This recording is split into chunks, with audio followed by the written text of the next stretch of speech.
សន្តិភាពប្រៀបដូចអើម៉ែស្រោចស្រង់ជាតិខ្មែរដូចខែភ្លឺថ្លាសម្ដេចដឹកនាំដោយក្តីមេត្តា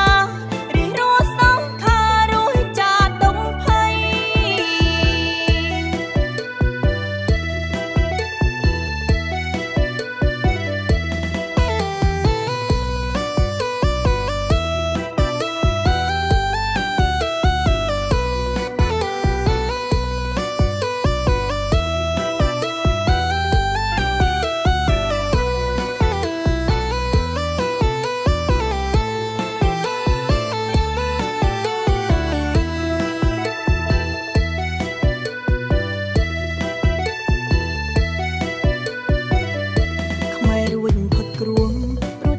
សម្ដេច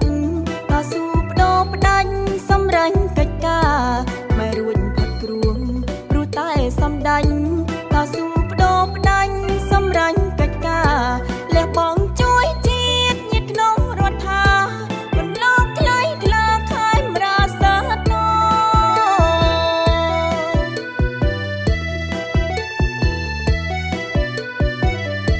សម្ដេចហ៊ុនសែនលោកតែងសង្គ្រោះឲ្យជៀនបានរួងពងពួងបន្តសម្ដេចហ៊ុនសែនលោកតែងសង្គ្រោះឲ្យជាតិបានរួងពងពួងបន្តដឹកនាំកសាងដូចដើររីកល្អតស៊ូស្មោះសរបំរើប្រជា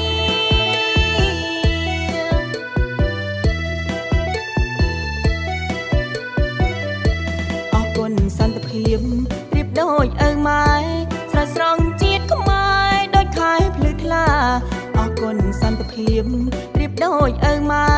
ស្រោចស្រង់ជាតិខ្មែរដូចខែភ្លឺថ្លាសម្ដេច